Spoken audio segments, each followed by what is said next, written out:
Welcome simple life with DK. கடலப்பருப்பு வேக வச்சுட்டு பீர்க்கங்காய் சேர்த்து ஒரு பொரியல் செய்ய போகிறேன். வெங்காயம் நறுக்கி வச்சுருக்கேன். பச்சை மிளகா, கருவேப்பிலை எடுத்து வச்சுருக்கேன். தாளிச்சிடலாம். இப்போது கடுகு போட்டு வெங்காயம், பச்சை மிளகா, கருவேப்பிலை போட்டு தாளித்து வதக்கிட்டு அப்புறம் பீர்க்கங்காயை சேர்த்துக்க வேண்டியதுதான். பீர்க்கங்காயை சேர்த்து நல்லா வதக்கணும். உப்பு சேர்த்து வதக்கணும். தேவையான அளவு உப்பு போட்டு வதக்கலாம்.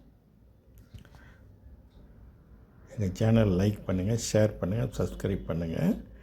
நல்லா வதங்கின அப்புறம் பாருங்கள், வதங்கி வந்துடுச்சு. அடுத்து கடலப்பருப்பு சேர்த்துக்கலாம். வேக வச்ச கடலப்பருப்பு அதில் மிக்ஸ் பண்ணிக்க வேண்டியதுதான். மிக்ஸ் பண்ணியாச்சு. அடுத்து நல்லா பரட்டி விட்டுட்டு மஞ்சள்தூள் கொஞ்சம் சேர்த்துக்கலாம். மஞ்சள்தூள் சேர்த்து கொஞ்சோண்டு தண்ணி, அந்த காயில் இருக்கிற தண்ணி எல்லாம் வந்துடுச்சு பாருங்கள்.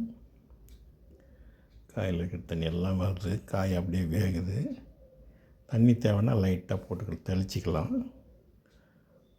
அடுத்து கடைசியில் தேங்காய் துருவல் தூவிட்டு பொரியல் இறக்கிட வேண்டியது தான்.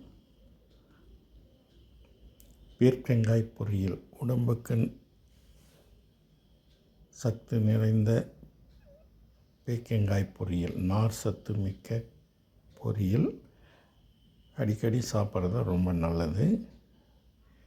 நீங்களும் செஞ்சு பாருங்கள்.